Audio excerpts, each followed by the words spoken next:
पे सच को स्वीकार कर चुका है कि भाई हम अंतिम सूची में स्थान बनाने में नाकामयाब रहे हैं और अब वो अपनी दृष्टि आगामी एग्ज़ाम्स पे लगा के बैठे हैं। मैं उनसे बात करूँगा। पहला जो वर्ग है जो सिर्फ़ सिस्टम को दोष दे रहा है, जिनको खुद में कमी नज़र नहीं आ रही है, उनके लिए वीडियो कारगर नहीं होगा क्योंकि वो कुछ भी स्वीकार करना नहीं चाहते। वो वही सुनना चाहते हैं जो उनके मस्तिष्क में है ना? एक कन्फर्म बायसनेस है उनके मस्तिष्क में कि भाई नहीं यही है, खुद को कोई कमी नज़र नहीं आ रही है, तो उनके लिए तो ये वीडियो कोई काम का नहीं है। लेकिन कुछ ऐसे स्टूडेंट हैं जिनको लगता है कि भाई सिस्टम में दोष होगा, लेकिन साथ-साथ में कहीं न कहीं अपनी भी कमी रहती है। उन कमियों को मान लिया जाए। देखो कई बार हम बहुत सारे कंटेंट को लाते हैं, उसको ठीक से नहीं पढ़ते। कई बार हम पढ़ बहुत लेते हैं, अच्छे से अभ्यास नहीं करते। कई बार हम सिलेबस का एक बहुत बड़ा भाग छोड़ देते हैं ये सोच के कि भाई हमारा ये कमज़ोर है। कई बार हम गलत स्रोत लेके बैठ जाते हैं। कई बार मतलब हम एक गलत ट्रैक पे पड़ जाते हैं, है ना? और ये हमें पता होता है। कई बार इन सब चीज़ें ठीक करने के बावजूद एग्ज़ाम हॉल में हमारा मैनेजमेंट ठीक नहीं होता। कई बार हम टाइम पे पेपर नहीं कर पाते। कई बार हमने पेपर हॉल में ओएमआर शीट में गलतियाँ कर दी जाती हैं। कई बार हम एग्ज़ाम हॉल पहुँचते टाइम पे नहीं है, हड़बड़ाहट में प्रश्न गलत हो जाते हैं। तो ऐसे न जाने कितनी सिचुएशंस बनती हैं जहाँ गलती होने की गुंजाइश रहती है। तो ऐसे जितने भी स्टूडेंट जो खुद की गलतियाँ स्वीकार कर चुके हैं, मैं उनके लिए आज बात करूँगा। तो अब आपको करना क्या है? असफलता तो मिल चुकी है, इसको आप एक्सेप्ट कर लीजिए। जितना जल्दी हो सकता है उतना एक्सेप्ट कर लीजिए। पहला काम आपको ये करना है कि किसी के सामने, किसी के भी सामने, चाहे माता-पिता हो, चाहे भाई-बहन हो, चाहे मित्र हो, किसी के भी सामने अपनी असफलता का एक्सक्यूज़ मत दीजिए। किसी को ये मत कहिए कि मैं क्यों असफल हुआ। कोई मतलब नहीं किसी को, क्योंकि आपकी जो कमी रही है या सिस्टम की रही है वो आपको ठीक करनी है। किसी को कहने भर से वो लोग ठीक नहीं करेंगे। जितना ज़्यादा एक्सक्यूज़ देंगे उतना ही ज़्यादा आप अपने आप को कमतर फ़ील करते जाओगे। तो सबसे बेहतर उपाय ये है, किसी को कोई एक्सक्यूज़ मत दो, सबसे पहली बात। दूसरी बात, ये भी मत कहो कि कितने अंक से फ़ेल हुआ है, बस रह गया हूँ। चाहे 0.23 से रहे हो, चाहे 50 नंबर से रहे हो, बस रह गए।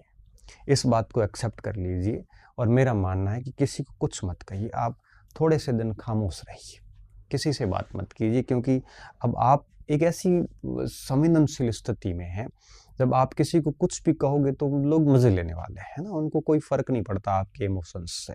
तो सबसे बेस्ट ये है आप कोई एक्सक्यूज़ मत दो किसी से, और किसी जगह भी कहीं पर भी ये मत कहो कि भाई मैं आधे नंबर से रहा हूँ या 1 नंबर से रहा हूँ, क्योंकि लोगों को वो सिर्फ़ एक मज़ाक लगती है। लोगों को केवल और केवल एक बहाने लगते हैं, है ना? जब भले ही आप सच्चाई बताओ उनको। तो इसलिए सबसे पहला काम ये कीजिए, आप शांत हो जाइए। किसी को कुछ मत कहिए, कोई स्टेटस मत लगाइए।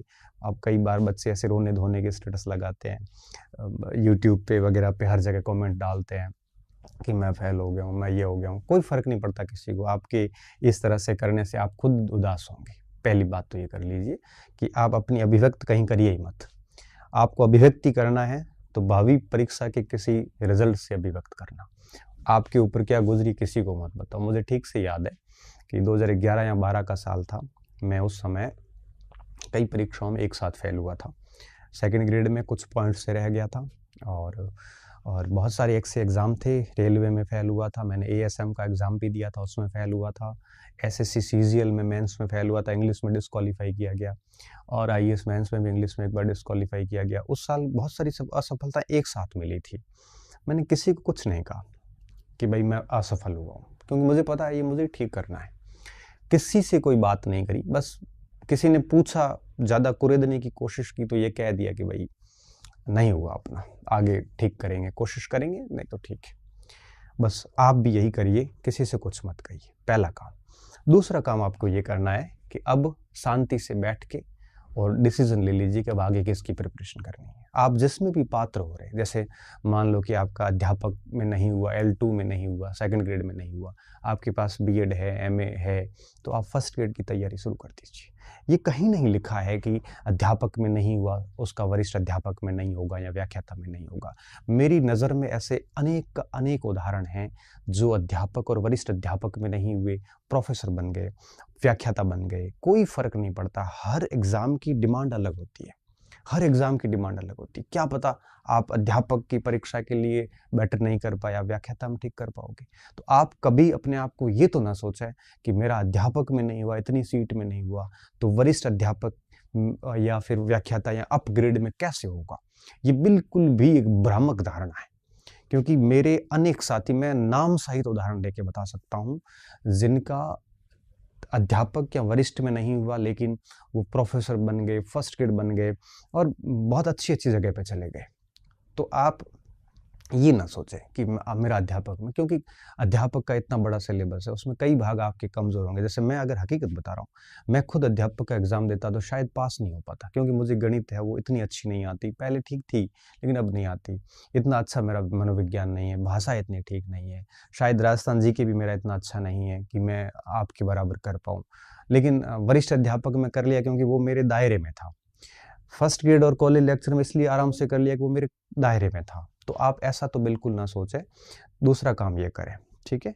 तो पहला काम कि एक्सक्यूज़ नहीं देना, दूसरा काम ये कि खुद को ऐसे अंडर एस्टिमेट ना करें कि इसमें नहीं हुआ तो उसमें भी नहीं होगा। ये कोई नियम नहीं है और बहुत आराम से और मैं तो इवन ये कहता हूँ कई बार बच्चों को कि अध्यापक में सिलेक्शन लेना बहुत मुश्किल है, सेकंड ग्रेड में उससे थोड़ा आसान काम है और सेकंड ग्रेड से भी आसान जो है वो आपके स्कूल लेक्चर में सिलेक्शन लेना। सही बता रहा हूँ, क्योंकि ये मैंने बहुत व्यक्तिगत तौर पर बहुत नज़दीक से देखा और ये बहुत ही तर्क सहित बात मैं रख रहा हूँ। मैं कभी हवा में बात नहीं करता ये।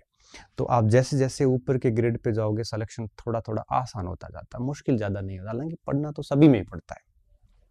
तो दूसरी बात तो ये। अब तीसरा काम क्या करना, आप जिसमें भी पात्र हो रहे हैं, क्योंकि अभी आप जिस एग्ज़ाम में असफल हुए हैं, बहुत नैरो मार्जिन से रहे हैं, तो फिर उसी सिलेबस को वापस पढ़ना इतना आसान कार्य नहीं है, बोरिंग सा हो जाएगा आपके लिए। तो बेहतर ये है कि उसके ग्रेड को थोड़ा-सा अप कर लो। अध्यापक में हुए तो वरिष्ठ अध्यापक पे लग जाओ और बहुत गहराई से लग जाओ आप, डूब जाओ उसमें।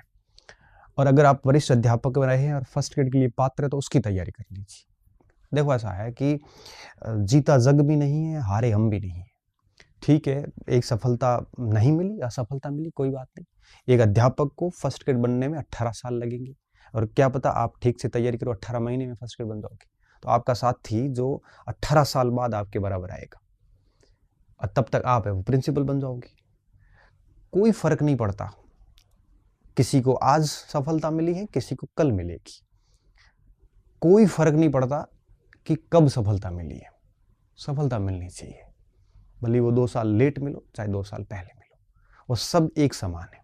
मेरे से 6 साल पहले जो सीनियर लगे थे, आज भी हमारे बराबर हैं और हम 6 साल बाद में लगे थे और हमारे से जो 4 साल बाद में लगे, वो भी आज हमारे बराबर है। कोई फ़र्क नहीं पड़ता। इसलिए आप ये भी ना सोचें कि आपकी बहुत ज़्यादा उम्र बढ़ रही है, ये वो, कोई फ़र्क नहीं पड़ता। 30 में लगो, चाहे 32 में लगो, चाहे 35 में लगो, चाहे 21 में लगो, कोई फ़र्क नहीं पड़ता। बस सेवा में आ जाना चाहिए, ये ज़्यादा अच्छा है। इसलिए आप ऐसा बिल्कुल ना सोचें कि बहुत ये हो रहा है, कुछ नहीं हो रहा है।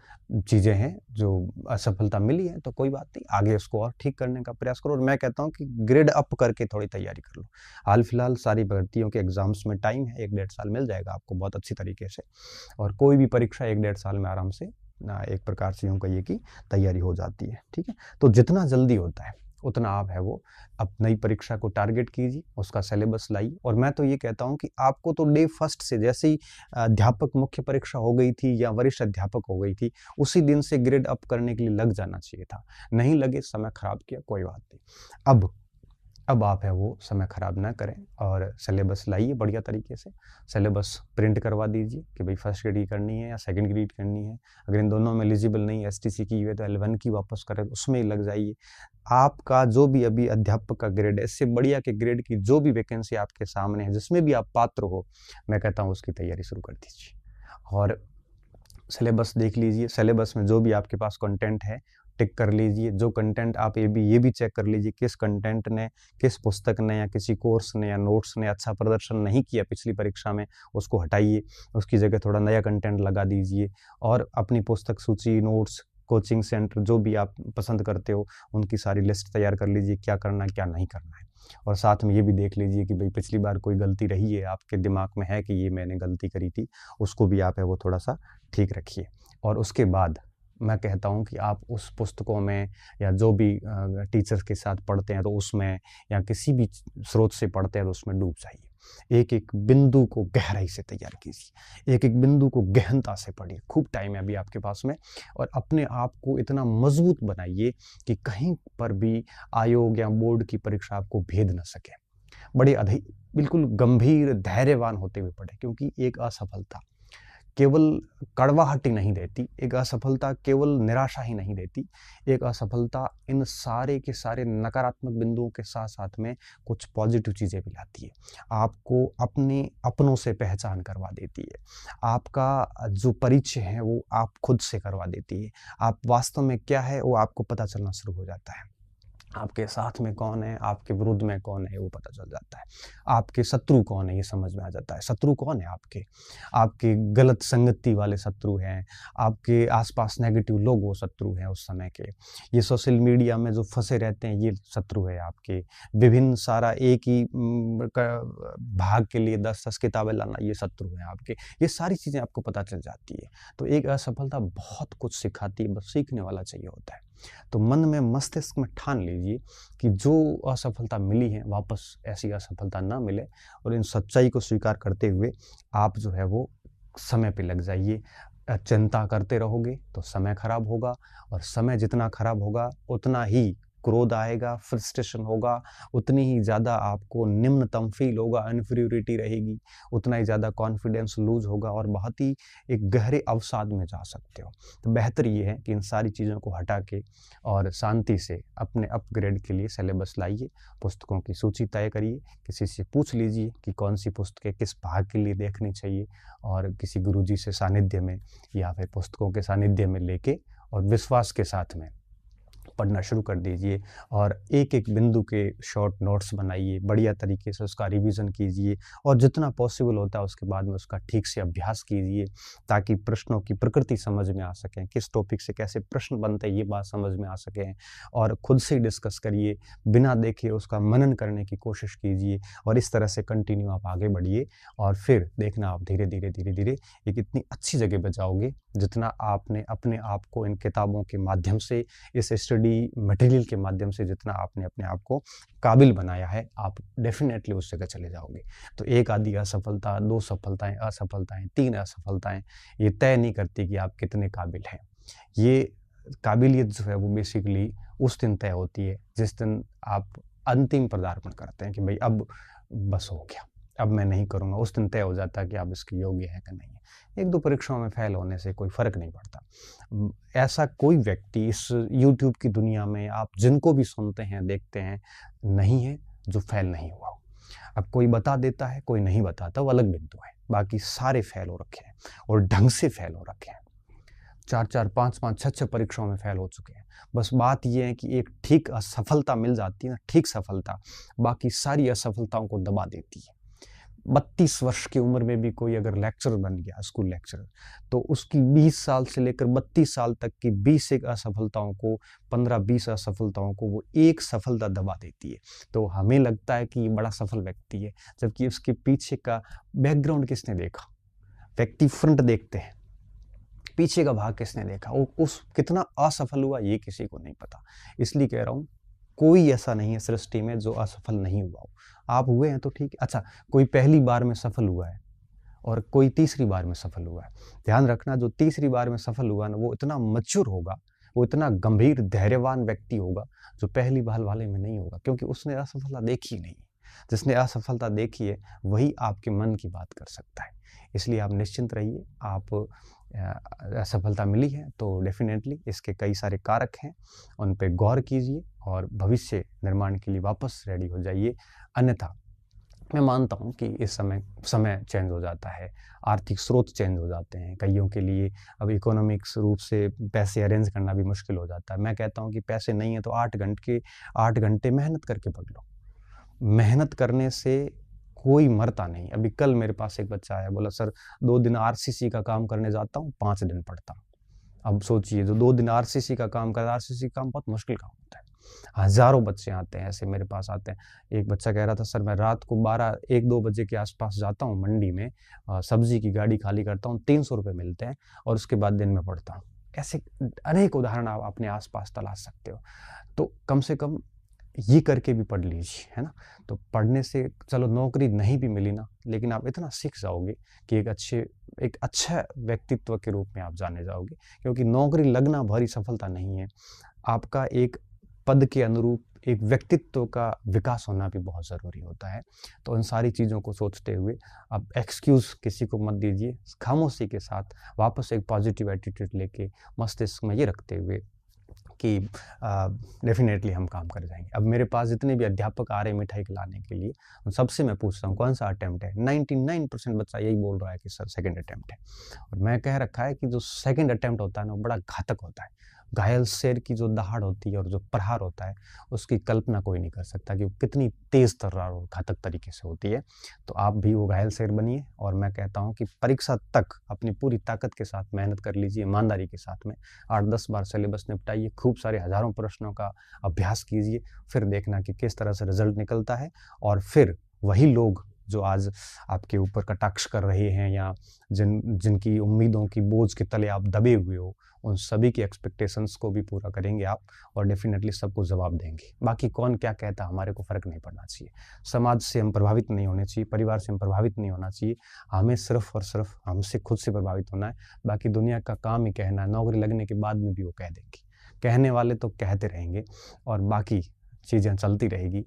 कोई समय ठहरा नहीं है, आज लगा है तो उसने कोई तीर नहीं मारा है और 2 साल बाद में लगेगा तो वो भी कोई हारा नहीं है, ठीक है? इन्हीं बातों के साथ मैं सत्र को समाप्त करता हूँ। उम्मीद करता हूँ कि ये चीज़ें आपको थोड़ा-सा पॉज़िटिव रिलीफ़ देगी। बहुत-बहुत धन्यवाद विद्यार्थियों, अच्छे रहिए, मस्त रहिए और पढ़ते रहिए।